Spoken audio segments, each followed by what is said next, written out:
أعوذ بالله من الشيطان الرجيم بسم الله الرحمن الرحيم الحمد لله رب العالمين والصلاة والسلام على أشرف الأنبياء والمرسلين سيدنا محمد وعلى آله وصحبه أجمعين.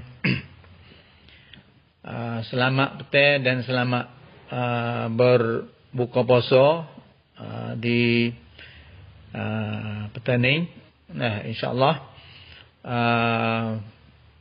sebelum daripada kita nak menikmati dengan berbuka puasa pada petang ni, nah, marilah kita dengarkan suara At-Tarkiyah Al-Islamiyah sebagai suara yang memberikan ilmu pengetahuan, memberi tazkirah kepada kita. Nah, maka ibu bapa dan abang-abang dan adik-adik yang sedang ikuti pada petang ni, Assalamualaikum warahmatullahi taala wabarakatuh. Pertama kalinya kita terlebih dulu kita ucap terima kasihlah kepada pihak sekolah At-Tarkiyah, kepada pentadbir pemberian sekolah kerana suka hatinya mereka di atas memberikan ilmu pengetahuan kepada masyarakat kita pada hari ini. Maka petang ni saya nak sebut berkenaan dengan minggu baru ni, dah sebut dah sikit dengan satu ayat Al-Quran. A'udzubillahi minasyaitonirrajim.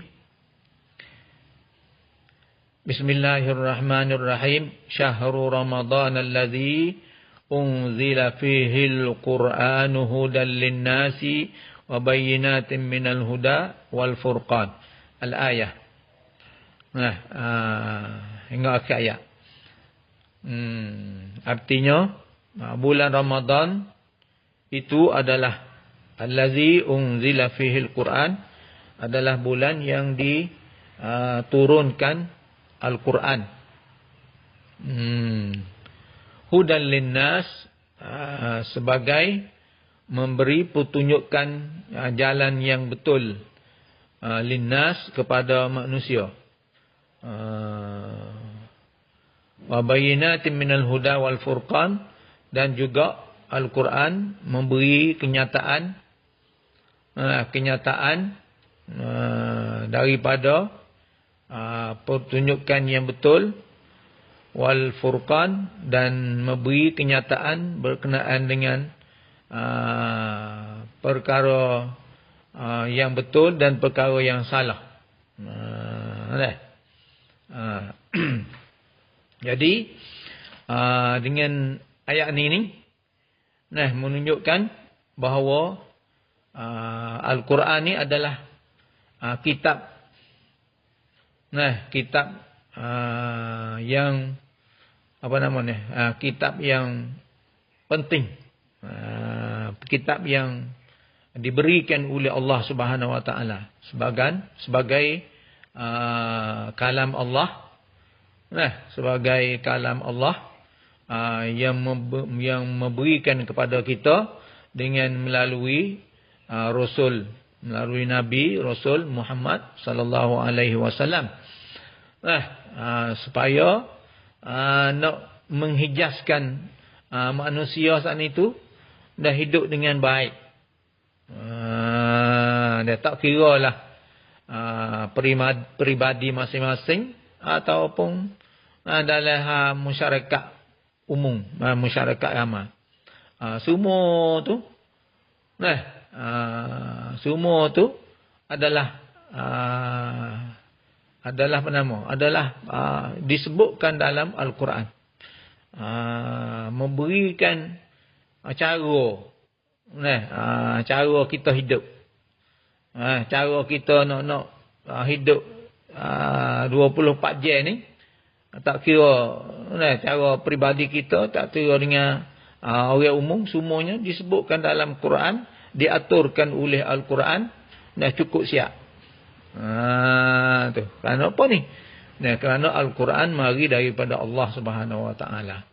Allah Tuhan yang menjadikan kita, dia lebih tahu tabiat kita, keadaan kita walau mana, maka dialah orang juru arah, juru royak cara mari supaya kita ni dapat hidup yang baik.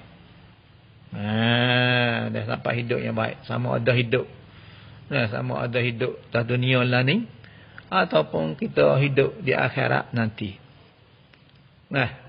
Maka orang yang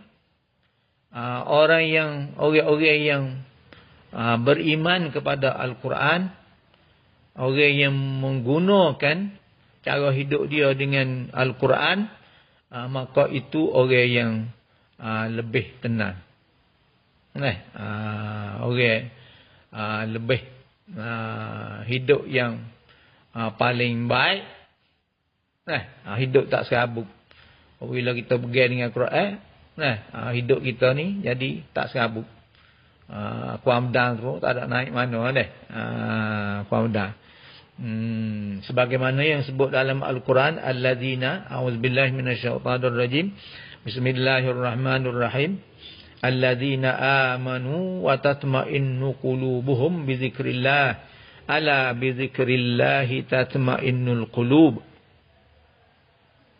Orang-orang yang beriman kepada Allah, wa tatma'innu qulubuhum, selalulah hati mereka itu tetap, hati mereka itu tenang, bizikrillah, dengan kerana mereka menyebutkan Allah, dengan kerana mereka mengingatkan Allah. Ala bizikrillah, tidakkah bizikrillah, dengan menyebutkan Allah, dengan mengingatkan Allah, tatmainnul qulub, menyebabkan dia saat itu tenang hati. Hati ni pentingnya ni. Kalau hati tak tenang, hati gobah, jadi badai pun susah lah. Badai lah susah. Jadi kena apa nama? Kena ni hati we tenang, maka kita hidup akan tenang. Apa boleh Al-Quran kata gitu? Kerana kitab Allah Al-Quran ini sudah disediakan bagi kita untuk kita guna harian kita. Apabila kita guna dah Al-Quran dengan diri kita, maka kita tak perlu lagi kepada orang yang menjagakan kita. Orang jaga kita dengan orang tak ada jaga kita adalah samanya, kerana kita penuh dah hati kita dengan Allah Subhanahu Wa Taala. Kita tak perlulah kena orang mari dekung kita. Tak perlu ada sedadu. Tak perlu ada tahan. Tak perlu ada mugotu, tak perlu ada mugoning. Kerana apabila hati kita tetap, hati kita tenang, sudah kita beriman dengan Allah, maka sudah cukuplah. Tapi kalau kita tak beriman kepada Allah, marilah undang-undang banyak mana, marilah orang jaga mana-mana pun, jadi haru-hara akan timbul mari. Haru-hara akan timbul mari. Kita tengoklah tengok keadaan kita lah ni, orang yang beriman dengan Allah, masyarakat beriman dengan Allah, dengan masyarakat yang tidak beriman kepada Allah. Ada jadi haru-hara kat rumah kita ni kerana tak ada beriman. Tak ada beriman. Lepas tu tak kira halau. Tak kira orang halau, tak kira orang rendah. Orang tinggi pun. Tinggi lah tak negeri pun. Kalau tidak ada sifat, tidak ada beriman kepada Allah, selama itulah duk jadi huru-huru. Nampak tu dah, kita tengok keadaan yang ada hari ni. Orang yang tidak beriman, tidak berpegang dengan Allah, dan huru-huru akan timbul seterusnya. Ini adalah menunjukkan kepentingan kita dengan Al-Quran. Tu. Jadi kalau kita sebut lagi dah jadi kau nampak lagi dah, nampak lagi. Hak perlu kita kepada Al-Quran. Maka kena kita itu menghormatkan kepada Al-Quran. Hendaklah kita baca dia banyak, kaji dia banyak. Makna tak, abad tu dipanggil tu Al-Quran kitab yang suci. Hingga suci tak suci ni tu, hingga orang nak mari tepuh Al-Quran pun kena orang tu cuci juga. Kena ada wuduk. Ni ayat atau yang ni atau apa nama ni? Kelebihan Quran saat ni. Kalau kita tengok di sini, banyak ke rumah kita saat ni tu, pakar pun jari-jari, baca pun jari-jari, hingga letak pun Quran saat ni tu pun tak ada jadi penting juga. Hingga siapa duk berkabuk, keduk hingga siapa duk cemar Al-Quran. Maka ini manalah cara kita nak apa nama? Nak menggunakan Al-Quran. Quran hak kita duduk ni boleh tahu atau maka ini adalah satu perkara yang salah besar dah. Mana kita nak guna.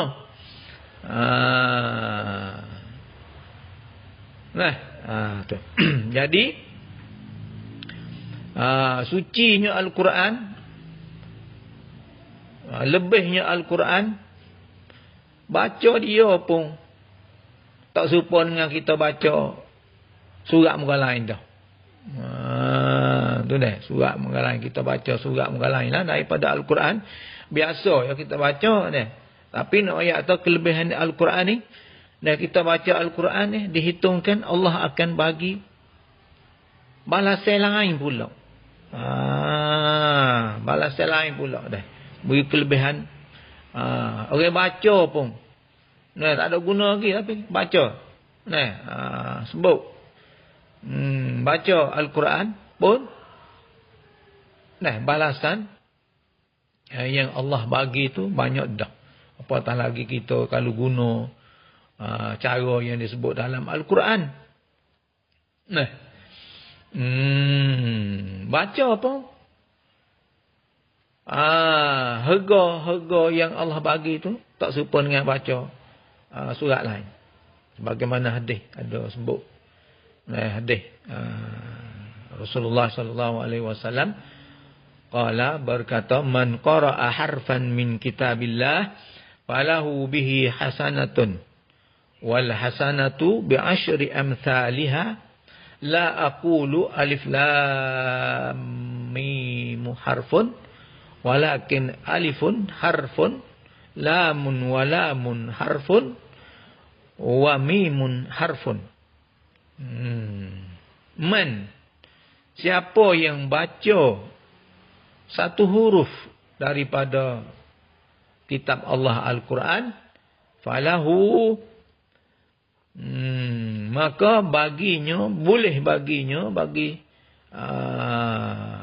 siapa saat itu, bihi, dengan bacakan harfan saat itu, hasanatun, boleh satu kebaikan. Wal hasanatu, dan satu kebaikan bi asyri amsalha, dikirakan 10 kebaikan, digandakan kepada 10 kebaikan. Kita baca Quran itu dah sebut satu huruf dibagikan satu kebaikan, tapi satu kebaikan diganda pula kepada 10 kebaikan. La aqulu, dan aku tidak berkata, aku tak, bukanlah maksud yang aku kata saat ni. Nabi kata dah alif lam mim, kita baca alif lam mim harfun, satu huruf, bukan mana atau satu kalimah lah. Mana kita baca satu kalimah tu dikirakan satu kebaikan, bukan. Tapi kira huruf betul-betul. Sebagai mana sebut di sini, walakin alifun, tetapi alif, daripada alif lam mim, alif saja tu harfun, dikirakan satu huruf. Walamun, dan lam harfun, dikira satu huruf. Wa mimun, dan mim harfun, dikira satu huruf. Jadi satu kalimah tu alif lam mim tu ada 3 huruf. Kok jadi boleh 3 kali hasanah, 3 kali kebaikan. Tapi 3 kebaikan saat itu dipukul, kun dengan 10, jadi boleh 30. Jadi tak ada kira tak ada kira kalimah, tak kira huruf. Allah akan bagi kebaikan kepada kita. Nak menunjuk kata kelebihan Al-Quran saat ni. Apatah lagi kita mari gunakan cara yang disebut dalam Al-Quran dalam hidup kita, harian kita. Tak kira lah mana-mana semua kita nilai dengan Al-Quran belaka. Maka Allah akan bagikan kebaikan kepada kita sangat-sangat banyak. Semua ni perkara ni kita buat pada dunia ni, akhirnya hasilnya kita boleh tengok di akhirat nanti ni. Maka akhirat atas dunia pun boleh kita duduk sempurna, tetap tenang hati, maka di akhirat nanti pun kita boleh duduk dengan senang dah, hidup dengan senang. Inilah cara yang diajarkan oleh Allah Subhanahu Wa Taala dan kepada manusia dan kepada kita, supaya kita semua ni berada dalam kebaikan dunia dan akhirat. Banyak tu dah dulu saja pada hari ini. Sekiranya kalau ada salah sikit sebanyak, harap maaf. Sekian saja. Wassalamualaikum warahmatullahi taala wabarakatuh.